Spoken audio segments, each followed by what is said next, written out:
What's up, everybody? Hope you're doing great. It's Troy back here. We're talking about relationships, and specifically today, I'm going to talk about emotional wounding, what that is, and how it can influence a relationship.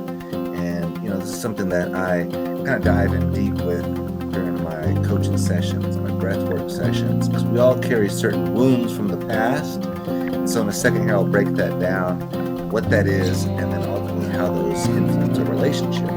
And by understanding our own wounds, it can add so much love and light and empathy to the relationship and be such a healing mechanism in the relationship.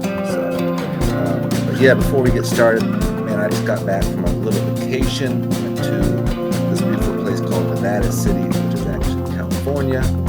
It's just a unique town, man. It's kind of one of those places that's stuck in the past, but in a cool way. Where you sit there, relax a little bit.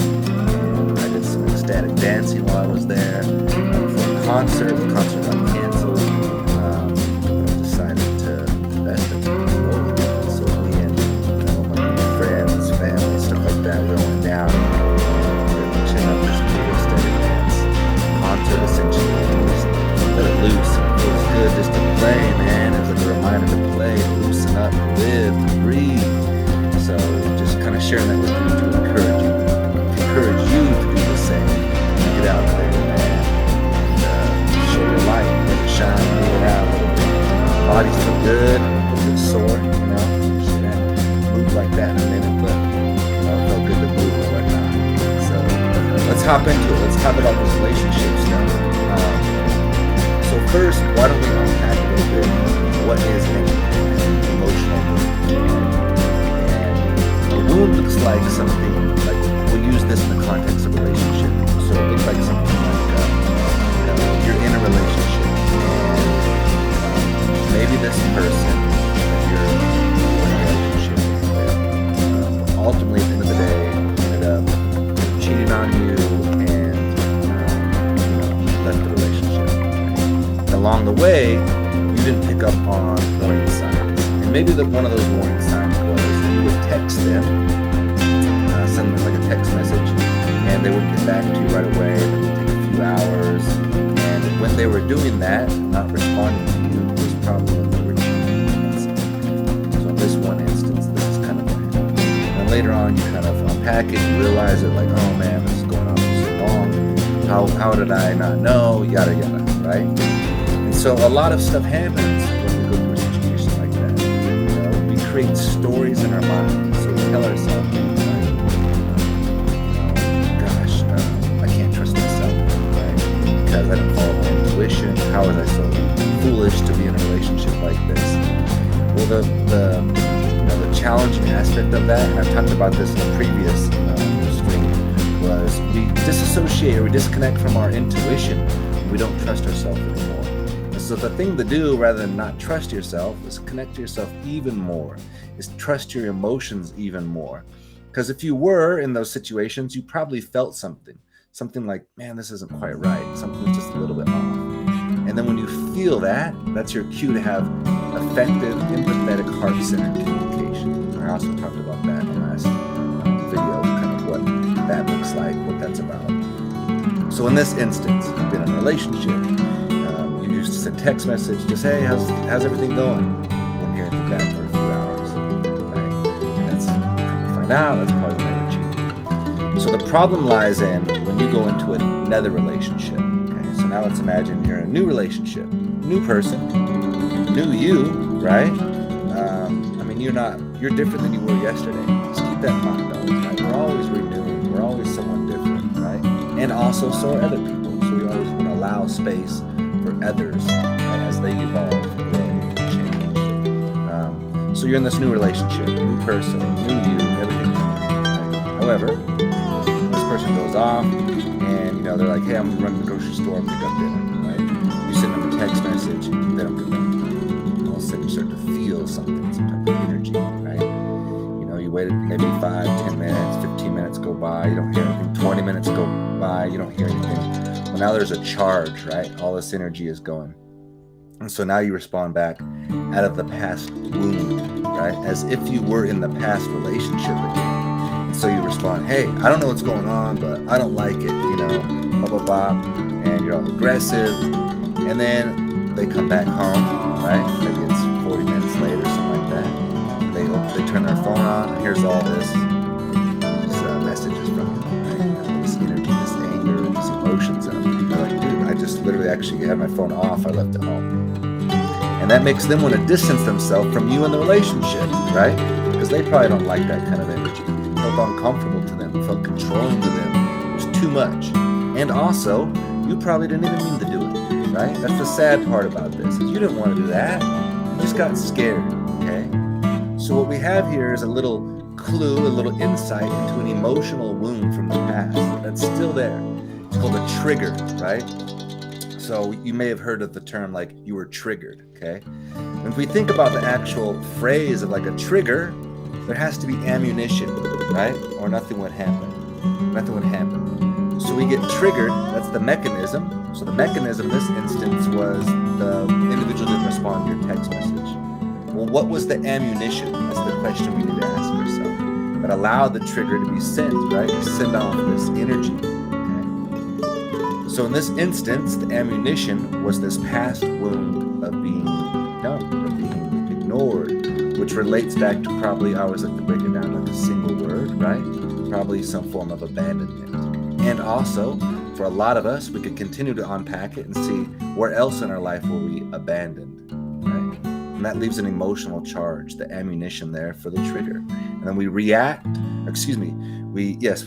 versus respond in those types of situations often. And when we're reacting, it's just too much heat. It's not thought out. It's not empathetic. It's overly emotional. And if we react on people, and also if that other person has a lot of wounds and triggers, they're going to react back, and it just becomes a very hot and heated relationship, and not in the good kind of hot and heated ways.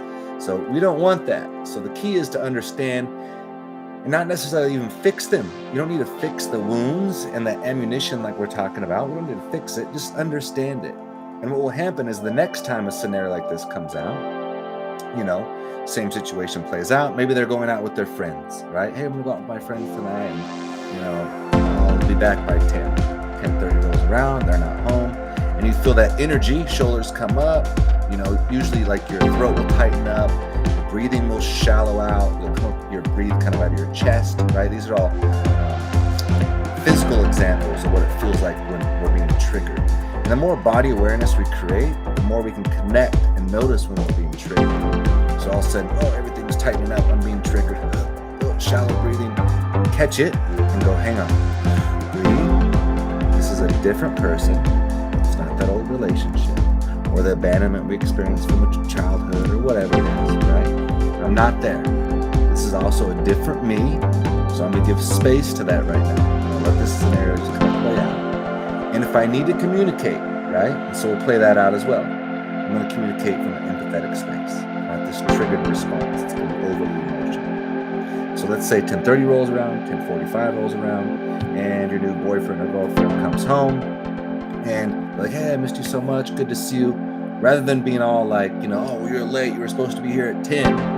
What kind of energy is that going to send to them? Are they going to want to like connect with you after that?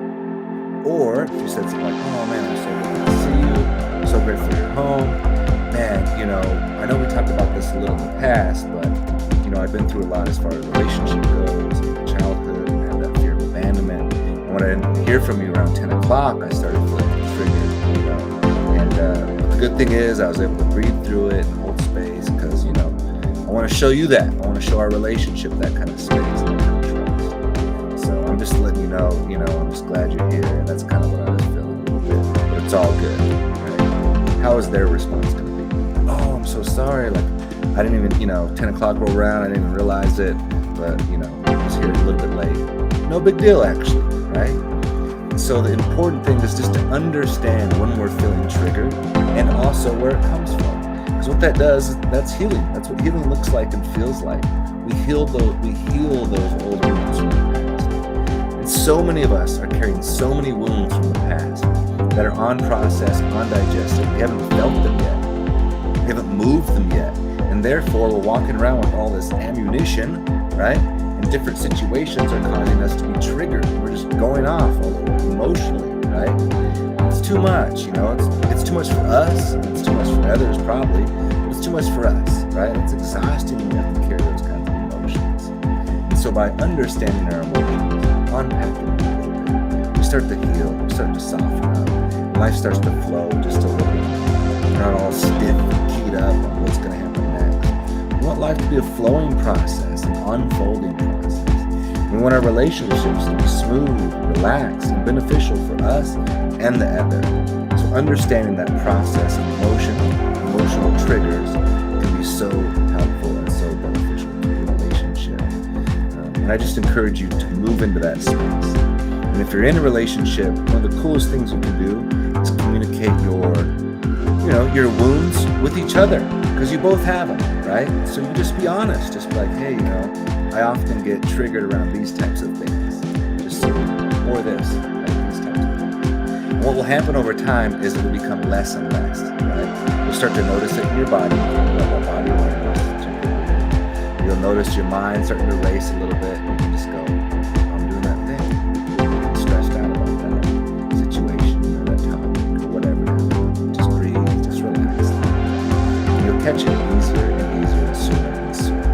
And then it just starts to disappear. And then one day, I remember experiencing this. One day, like something happened, and I just wasn't triggered anymore. It wasn't even bothering me. Like, it's gone. I healed that, right? And so that can't happen. That's what healing looks like. And that's what I'm all about. That's what my journey's been about. And I really got into that space because, I was so damaged, so wounded at one point that life was just too much.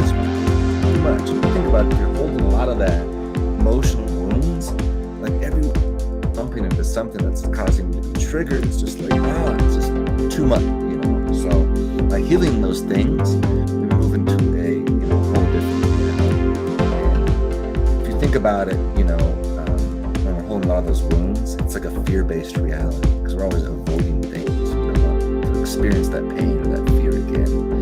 And ultimately, we have to learn to surrender, to let go. And just, like I kind of envision myself like the hands of the universe, of God, of creation, of source, whatever you want to call it, like just holding me. I can just fall back into those hands and just carry me, just hold me. And learning to trust that process. It's scary, it's hard, it's still hard for me.